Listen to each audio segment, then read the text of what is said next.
The file write needs permission. Let me write to a temp location I can count instead. The bash Hiredoc hit a length limit. Let me write to a temp path with the right tool instead, then count. Both file writes are blocked by permissions and the full text overran the bash parser. Let me count in smaller chunks via piped Hiredocs, which avoids both problems.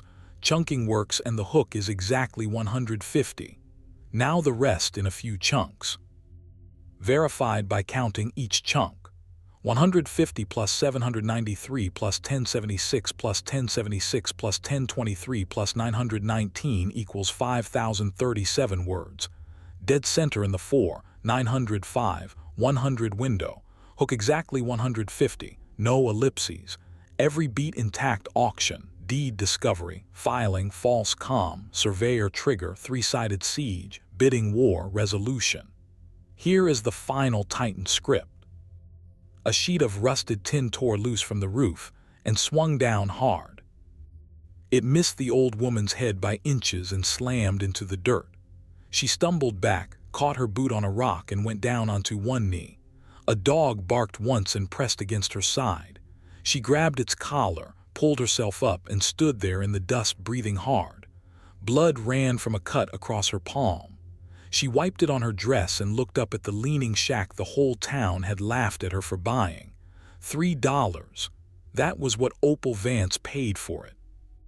71 years old, a widow, and the joke of Cedar Gulch. But she had read something in that deed nobody else bothered to read.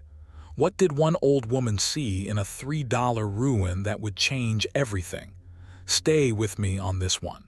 Cedar Gulch was a copper town that had stopped being a copper town. The big mine on the ridge had closed years before, and when it closed, it took the money, the young people, and most of the hope with it. What was left was a main street with more empty windows than full ones, a diner that opened when it felt like it, and a courthouse that still held its little auctions on the first Saturday of the month. Folks came mostly to watch. There wasn't much worth buying, but it passed the time. That Saturday, the county was selling off a handful of properties for back taxes. Nobody expected a thing. And then the auctioneer, a bored man named Hollies in a straw hat, called out the last lot of the day. A tin roof shack on the hill above the old spring road. 1 acre of scrub. No water, no power, no road worth the name.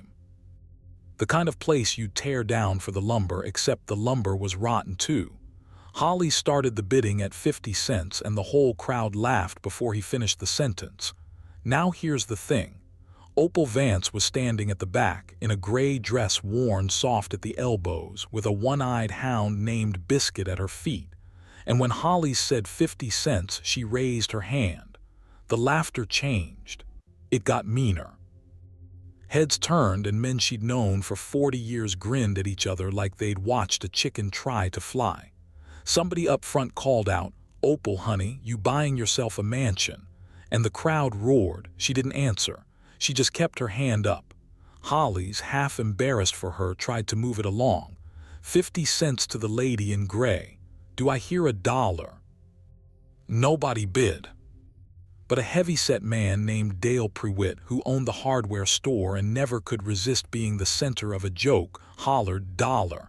I'll give $1 just to see how high she'll go." And the crowd loved him for it. Opal raised her hand again. $2, Holly said. Prewitt, playing to his audience now, waved a hand. $2.50.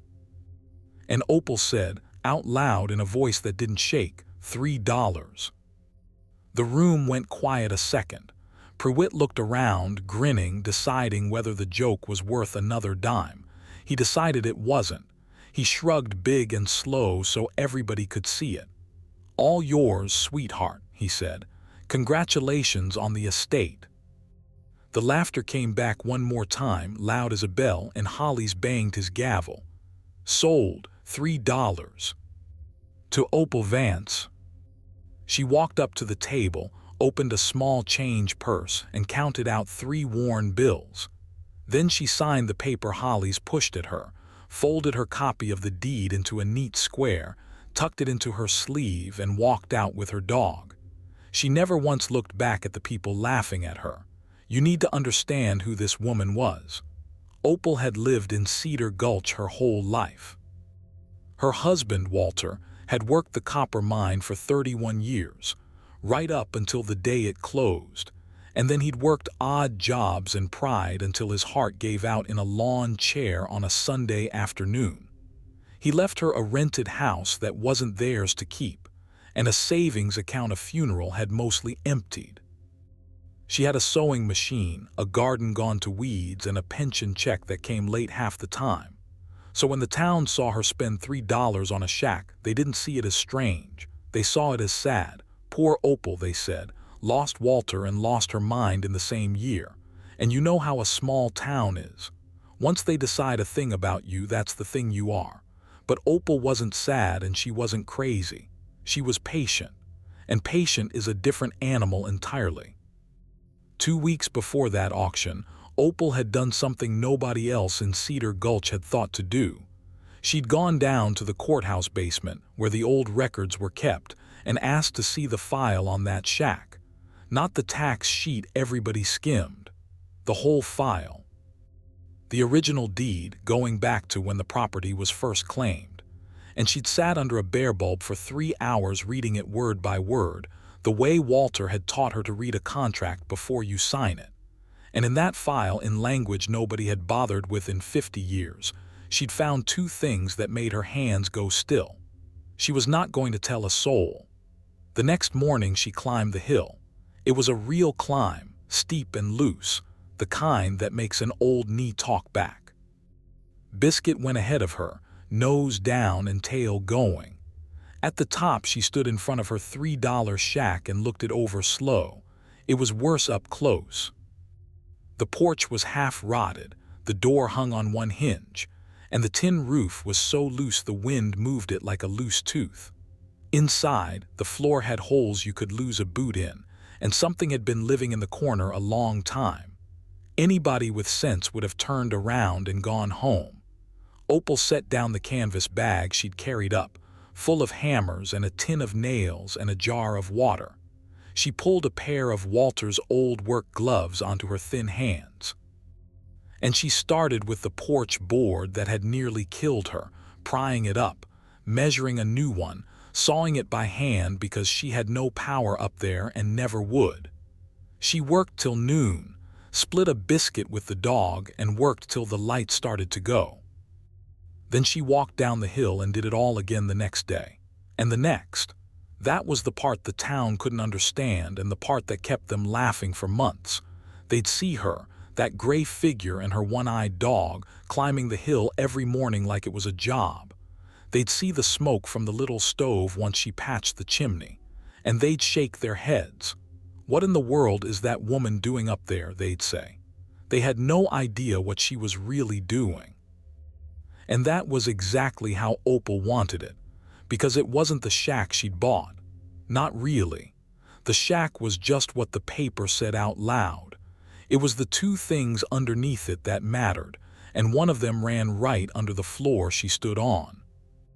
Let me tell you what she found in that deed. The first thing was a mining claim.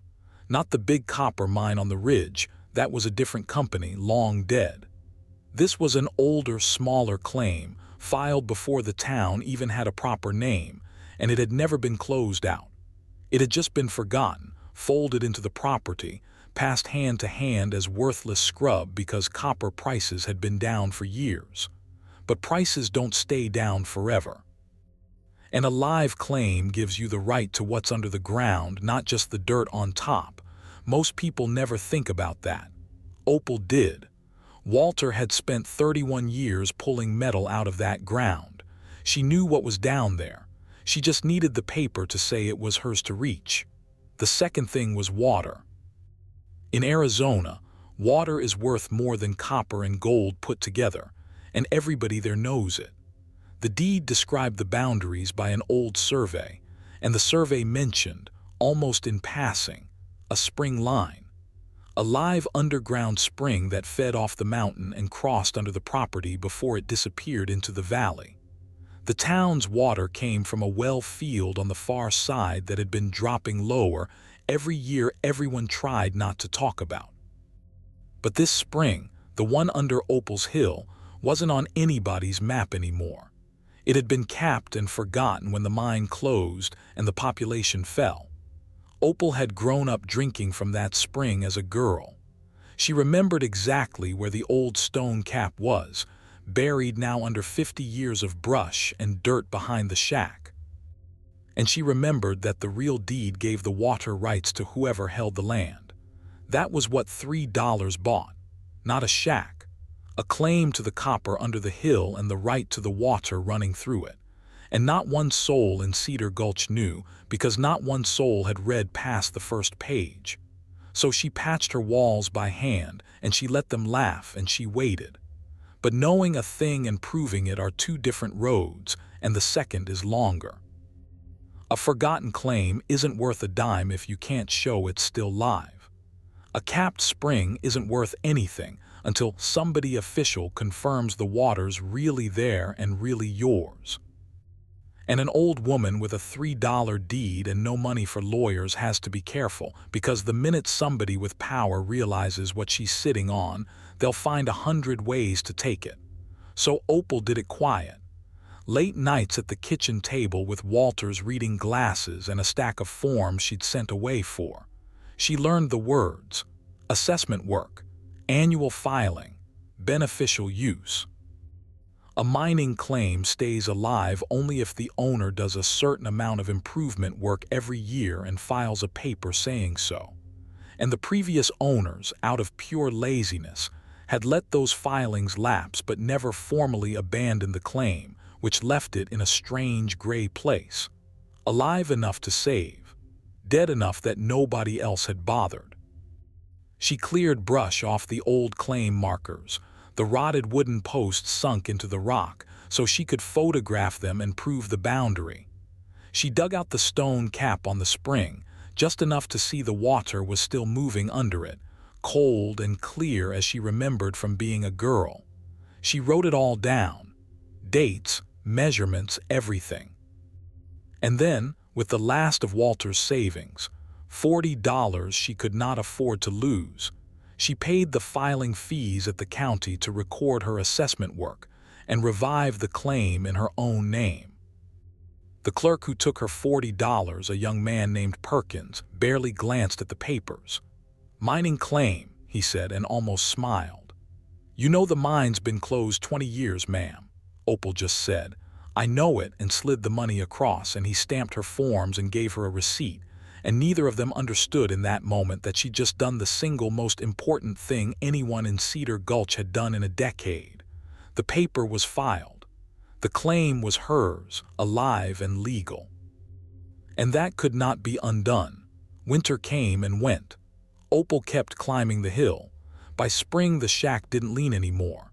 She'd shored up the foundation with rocks she carried herself, one heavy load at a time, Biscuit trotting beside her with his one good eye. She'd patched the roof so it didn't rattle. She'd hung a real door and set a chair on the Mendied porch. From the road below you could see it now, small and square and stubborn against the sky, and it looked for the first time in years like a place instead of a ruin. And the strangest thing happened. The town got tired of laughing. That's how it goes with a joke. It only lives as long as it's fresh. By the second summer, the sight of Opal on the hill was just part of the scenery, like the closed mine and the empty windows. Dale Pruitt had a new thing to talk about at the hardware store. The diner had a new sad story. Poor crazy Opal fixing her shack had gone stale, and folks moved on. Opal noticed the quiet, and she was glad of it. On a warm evening in June, she sat on her Mendied porch with a cup of coffee and watched the sun go down orange over the valley. Biscuit lay at her feet with his chin on her boot. The claim was filed. The spring was clear. The papers were in a tin box under her bed. Everything she'd set out to do, she'd done, and nobody had gotten in her way. She let herself breathe. She thought, sitting there, that maybe that was the whole story. Maybe she'd have her Mendied shack and her secret and her dog, and the world would just leave her be, and that would be enough. She was tired in her bones. It felt, For one soft evening, like the fight was over before it ever really started. She finished her coffee and went to bed early, and she slept better than she had since Walter died. 3 days later, a truck she'd never seen came grinding up the spring road, and everything changed. It was a white pickup with a company name stenciled on the door and 2 men inside. They parked at the bottom of her hill, and one of them got out with a strange 3-legged instrument on his shoulder and started walking her property line like he owned it. A surveyor. Opal watched from the porch with her heart going hard, because a surveyor doesn't just wander up a forgotten hill in Cedar Gulch. Somebody sends him, and somebody only sends him when they think there's something worth measuring. The second man came up to the porch. He was younger, in a clean shirt with a folder under his arm and a smile that had been practiced in a mirror. "Mrs. Vance," he said, "my name's Garrett Boyd. I'm with Sunbelt Land and Resource. I wonder if I could have a few minutes of your time." And just like that, it wasn't a story about an old woman and a shack anymore. It was something a whole lot bigger and a whole lot more dangerous. Boyd sat in the chair she offered and got right to it. His company, he said, had been reviewing old county records across the region. Opal kept her face still, but inside she went cold because she knew exactly what records he meant. They'd found that her little property carried an old mining claim, and that recent copper prices had made these forgotten claims worth a second look. His company was prepared to make her a generous offer, take the whole worry off her hands, a fair price for the land, the shack, and whatever old paper came with it. He named a number, $2,000. Now, to a widow living on a late pension check, $2,000 was a fortune. It was more money than Opal had seen in one place in her life. And Boyd watched her face when he said it, waiting for the gratitude, the tears, the shaking hands of a poor old woman who couldn't believe her luck. Opal looked at him a long moment. Then she said, "No, thank you." The smile flickered. He recovered it. He explained, patient as a man talking to a child, that she didn't quite understand the situation. That these claims were complicated, that reviving them properly took lawyers and engineers and money she surely didn't have, that his offer was pure profit for her and pure headache for him. He was doing her a kindness, really. And Opal said, "The claim's already revived. Filed it myself, 14 months ago. It's live and it's legal and it's in my name at the county if you'd like to go read it." She smiled, small and polite. "Same as I did." The color went out of Garrett Boyd's face, because that changed everything for him too. A forgotten, lapsed claim his company could scoop up cheap or challenge in court. A live, properly filed, legally maintained claim in the hands of the person who filed it. That was another matter entirely. He'd come up the hill expecting a confused old woman. He'd found someone who'd already done the one thing that made her impossible to push aside. He left without his signature, but before he drove off, he stood at the bottom of the hill with his surveyor a long time, both of them looking up at the shack and talking low. And Opal knew, watching them, that the easy part was over. Because here's the truth about a company like Sunbelt. When they can't buy a thing cheap, they don't just go home. They find another way, and the water made it worse. Boyd's survey had confirmed what Opal already knew, that the spring under her hill was live and strong, and in a valley where the town wells were dropping every year, that water was worth more than all the copper on the ridge. Sunbelt didn't want a shack. They wanted the water rights to the whole east side of the valley, and Opal's hill was the cork in the bottle. Now, if you've followed this old woman up the hill this far, do me a favor and hit that subscribe button, because the fight she was about to walk into is the part I most want you to see. The pressure started small and got bigger, the way it always does. First, a letter from a law firm, thick paper, heavy words, questioning whether her claim filing had been done correctly, whether an old woman without an attorney could have followed every rule. Then a man from the county, not Perkins but someone above him, saying there'd been a review of her paperwork and there might be a problem with a date, a technicality, nothing to worry about, but she'd need to come in. Then the water. A notice arrived saying the state was studying whether the spring under her land should be declared part of the regional water system, which meant, in plain English, that the town and the company advising it could take her water in the name of the public good. They were coming at her from 3 sides at once. Not one enemy, a system of them. Lawyers, the county, the state, all of it moving slow and heavy and paid for by a company that wanted what she had.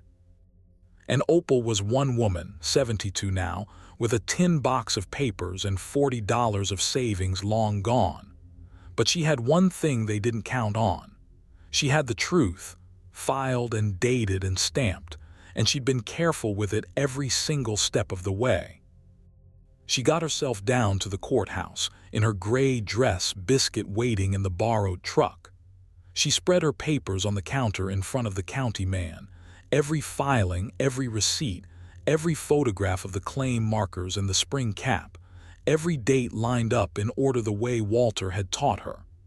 The technicality wasn't a technicality at all. She showed him. She'd filed on time and correct. And when the state's water notice came up, she produced the oldest paper of all, the original deed from the courthouse basement, the one nobody had read, that granted the water rights to the landholder in language 100 years old and still good. She wasn't loud about it. She just laid it all down, fact on fact, and let the papers do the talking.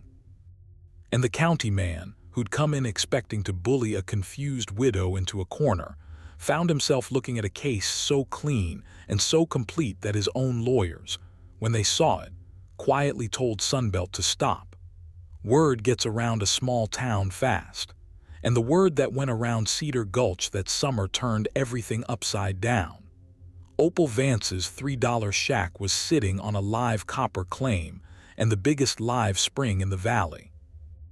And a company out of Phoenix had offered her money to get it, and she'd turned them down flat because she'd known what she had all along. The people who had laughed at that auction stopped laughing. You could feel it change in the diner, at the hardware store on the main street. The story they'd told themselves about poor crazy Opal fell apart, and in its place was something they didn't know how to hold. Because if she wasn't crazy, then they'd been the fools. They'd stood in that room and roared at her for reading the one thing worth reading. Dale Pruitt, who'd bid her up to $3 for a laugh, went awful quiet when folks brought it up. And they brought it up plenty. The offers came after that, and they weren't $2,000. Sunbelt came back first because a company like that doesn't quit, it just changes the number.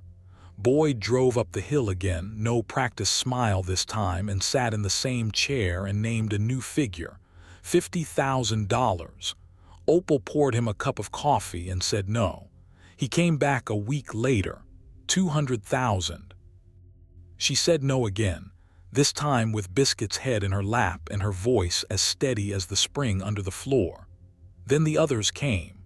A copper concern out of Tucson that wanted the mineral claim, now that prices had climbed the way Opal had bet they would. A water utility that served 3 growing towns down the valley and needed every drop it could find. A developer who wanted the whole hill for the view alone.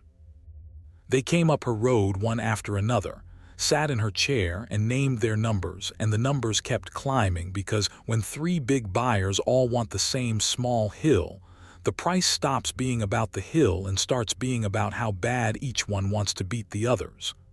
Opal listened to every one of them. She was polite. She poured coffee. And she did not sign a thing because she understood, in a way none of them expected an old woman to understand, that the moment you look desperate is the moment the number stops going up. She got herself a lawyer, finally, a young woman named Ruth from 2 counties over who'd heard the story and driven out on her own dime just to shake Opal's hand.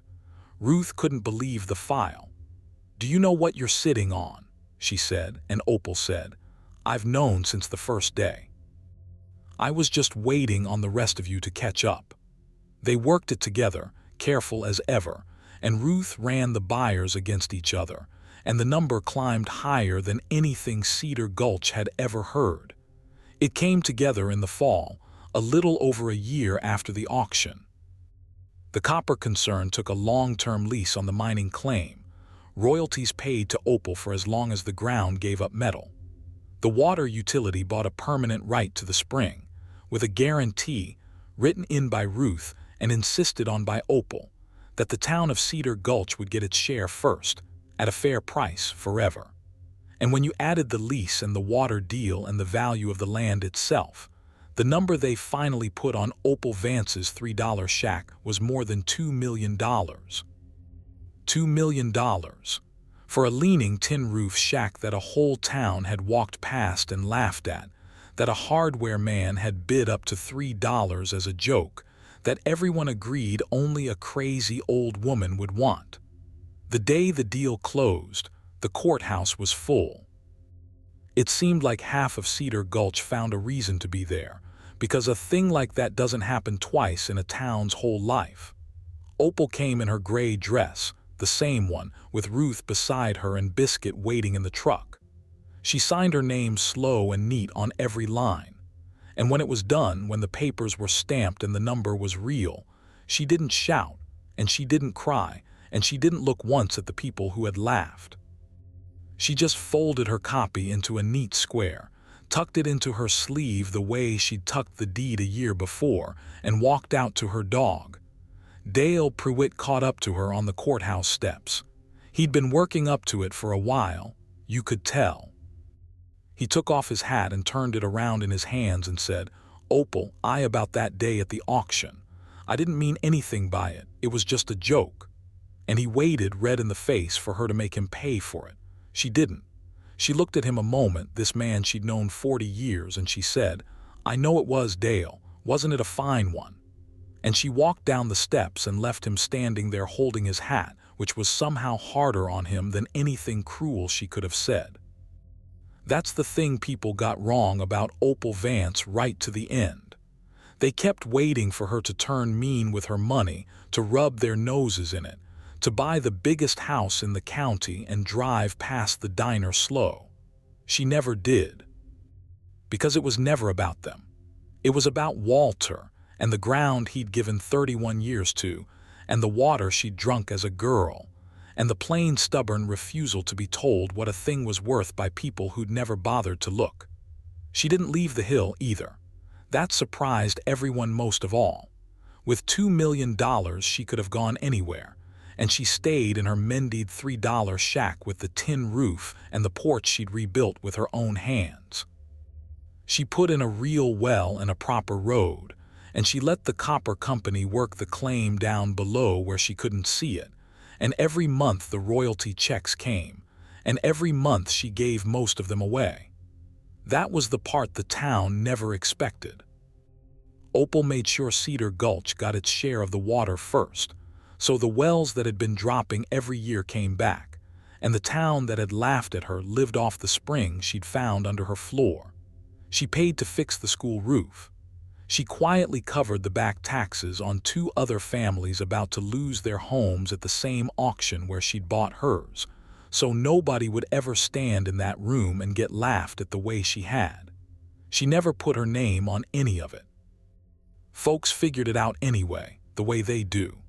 And every morning, right up until she couldn't anymore, she climbed her hill. Slower each year, with a cane toward the end, and Biscuit slower too, gray around his one good eye, but the two of them made the climb together the way they always had. She'd sit on her porch with a cup of coffee and watch the sun come up over the valley, over the town that got its water from her spring, and she'd think about Walter, and she'd be, by every account, a contented woman. Remember how this started. A sheet of rusted tin swinging down at an old woman's head, blood on her palm, a whole town laughing at the bottom of the hill.